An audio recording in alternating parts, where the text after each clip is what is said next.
सौरभ शर्मा जी, सहारनपुर।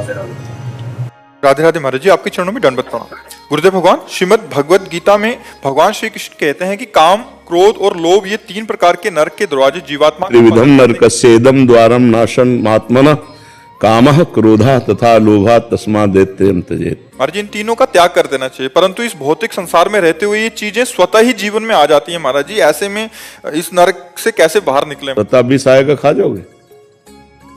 स्वतः विष आ गए तो खा जाओगे क्या? विवेक है कि ये विष है, ये खाद्य नहीं है। तो स्वतः हमारे सामने अगर भोग आते हैं तो वो धर्मयुक्त हैं या अधर्मयुक्त। जैसे भगवान ने काम को नरक का द्वार बताया, तो एक जगह काम को अपना स्वरूप बताया विभूतियों में। जब भगवान विभूतियों का वर्णन करते हैं तो कहते हैं धर्मयुक्त काम मैं हूं। जैसे पानी ग्रहण किया, धर्मयुक्त पत्नी शास्त्र सम्मानित स्वीकार किया। आज जो ये व्यभिचार प्रवृत्ति चल रही ना, ये नहीं, शास्त्र प्रमाणित कुल परंपरागत धर्मयुक्त पाणी ग्रहण वैदिक मंत्रों के द्वारा अग्नि को साक्षी करके जिसको स्वीकार किया संतानोत्पत्ति के लिए, उससे किया हुआ भोग वो भगवत स्वरूप है, वो पाप नहीं है, वो उसके लिए दोष नहीं है। ऐसे ही स्त्री के लिए अपने पति के साथ सहवास करना धर्म है और दूसरे पुरुषों को काम दृष्टि से देखना मात्र पाप है। पर ये बातें, कलयुग का प्रभाव कैसा चल रहा है, इतना गंदा वातावरण होता जा रहा है। पवित्रता जहां छाई रहती है वहां संशय हो रहा है, वहां संशय हो रहा है। ऐसे पवित्र संबंधों में ये गंदी बातें प्रवेश कर रही हैं जहां दिमाग काम नहीं करता। ऐसा कैसे हो सकता है? समाज में कितनी गंदगी फैल रही है, कितना गंदा व्यवहार हो रहा है। ये समझा ही नहीं जा रहा कि ये धर्म है। शरीर को पवित्र रखना धर्म है। जैसे स्त्री शरीर है, इसको जब तक ब्याह ना हो तब तक पवित्र रखना यह धर्म है। और फिर पति को पवित्र होकर समर्पित करना और आजीवन उस पति के अधीन रहना, यह धर्म है। ऐसे पुरुष के लिए है, जब तक पाणी ग्रहण ना हो तब तक ब्रह्मचर्य रहना धर्म है। और जब अर्धांगिनी मिल जाए तो उसे प्राण के समान प्यार करते हुए, उसकी गलतियों को क्षमा करते हुए, उसकी मनोकामनाएं पूर्ण करते हुए, उसे धर्म के लिए उससे अनुमति लेते हुए सहज मित्रवत भाव से आजीवन पार करे। ये गृहस्थ धर्म हमारे सनातन धर्म का है। अब आज क्या हो रहा है? आज क्या हो रहा है? ये बहुत गंदी बातें हो रही हैं। आप सब नौजवान बच्चे संभलो, इससे तुम्हारा जीवन बड़ा संकटपूर्ण हो जाएगा। बच्चियां, एक boyfriend breakup, 2 boyfriend breakup, 3 boyfriend breakup, ये क्या चल रहा है? इसे क्या कहा जाता है? वैश्या प्रवृत्ति। जो कई पुरुषों से संबंध बनाए उसे क्या कहते हैं? और जो कई लड़कियों से संबंध बनाए उसे व्यभिचारी कहते हैं। तो अब व्यभिचारी और वैश्या प्रवृत्तियां अंदर धारण करना, अब इससे आप सदगृहस्थ बन जाएंगे। जब आपको पत्नी मिलेगी तो आप अपनी पत्नी में संतुष्ट नहीं रहेंगे। जब आपको पति मिलेगा तो आप पति में संतुष्ट नहीं रहेंगे, क्योंकि आपका व्यभिचार करना स्वभाव बन गया है। इसलिए धर्मयुक्त ब्याह और उससे भी जो संतानोत्पत्ति के लिए भोग किया जाता है वो काम भगवत स्वरूप है। तो ऐसा नहीं कि हमारे सामने हर भोग आ गया तो हम उसे भोगे।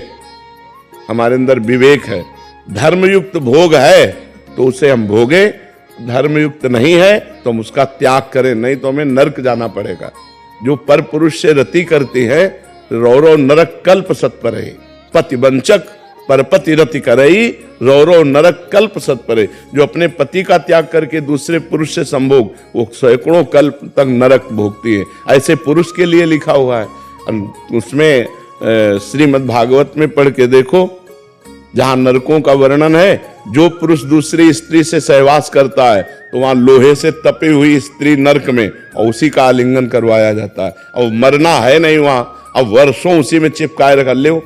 बहुत होश में, बहुत होश में। ऐसा नहीं है कि कर्मों का फल नहीं मिलता। बहुत, जब कर्म अपने स्वरूप में आ जाएगा तो बड़े बड़ों को दंड देता है, बड़े बड़े संत महात्माओं को भी दंड देता है, बख्शता नहीं है। बड़े बड़े संतों के जीवन में देखा गया। तो ये कर्म बहुत बलवान है, ये नष्ट नहीं होता, ये दंड दे के ही नष्ट होता है। इसलिए कर्म बहुत सावधानी पूर्वक करना चाहिए। तो भगवान ने 3 को नरक का द्वार बताया, कामः, क्रोधः तथा लोभः। तो क्रोध की स्वयं उत्पत्ति नहीं है, इसकी काम से उत्पत्ति है। कामा संजायते क्रोधा। काम जब हमारे वृत्ति उदय होती है उसमें बाधा पड़ती है तो हमारे अंदर क्रोध आ जाता है। क्रोध स्वयं नहीं आता, क्रोध कामना में बाधा पड़ने पर आता है। जैसे कहते हैं कि आप हमसे नम्र व्यवहार करें तो ये हमारी कामना है, और जब आप नम्र व्यवहार नहीं करेंगे क्रोध आ जाएगा, क्योंकि हमने कामना की।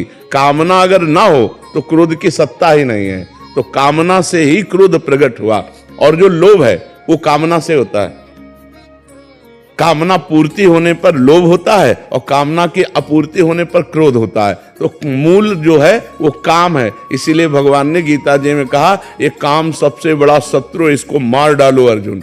अर्थात निष्कामता जब तक नहीं आएगी तब तक शांति, आनंद, सदगति नहीं होने वाली। इसलिए भगवान का नाम जप करो, अच्छे आचरण करो, आए हुए समस्त भोगों को निर्णय करो विवेक के द्वारा कि धर्मयुक्त है कि अधर्म है। अब ये धर्म नहीं कि कोई आपके सामने आके कहे मुझे भोगो, तो नहीं, तो हमारे किस धर्म के डिपार्टमेंट में हो जो हम तुम्हें स्पर्श करें? नहीं, ये पाप है, मैं कभी नहीं करूंगा। ऐसी हिम्मत होनी चाहिए। पर ऐसे क्या, यहां तो जानबूझकर गलत आचरणों की तरफ कूद रहे हैं। बिना अध्यात्म के पशुवत जीवन होता है। इसलिए शास्त्र स्वाध्याय और संत संग, अध्यात्म जरूर जानना चाहिए। आज के नए बच्चे अध्यात्म को जानते नहीं, इसलिए अध्यात्म अनिवार्य है। हम सोच समझ कर कार्य करें। हमारा कर्म बड़ा प्रबल है, वो हमको दंड देगा। इसलिए कोई ऐसा कर्म ना करे, बहुत सावधान रहे। जैसा मन में ख्याल आते रहते हैं कुछ भी, तो क्या उनका भी पाप लगता है? वो नहीं, कलयुग का एक प्रश्न। अन्य युगों में तो लगता था कलिकर एक पुनीत प्रतापा, मानस पुण्य होए नहीं पापा। मानस पुण्य तो लग जाएगा। जैसे आपके मन में आया कि अब हमारे पास रुपया है, कल चलते हैं और बिहारी जी का भोग लगाकर सबको बांटते हैं, और आपके सामने कल ऐसी विपत्ति आ गई कि रुपया भी गया और आप भी ना पाए, तो आपको वो पुण्य मिलेगा। लेकिन हाँ, वो पुण्य मिलेगा, हाँ, भावना का। लेकिन आपने सोचा कि कल इनको मार देंगे, आप नहीं मारे, तो पाप नहीं लगेगा। कलिकर एक पुनीत प्रतापा, मानस पुण्य होए नहीं पावा। अगर मानसिक पाप लगते तो तब तो पहाड़ जैसे पाप इकट्ठा हो जाते, क्योंकि मन पाप तो सोचता ही रहता है। तो कलयुग में मानसिक पाप नहीं लगते।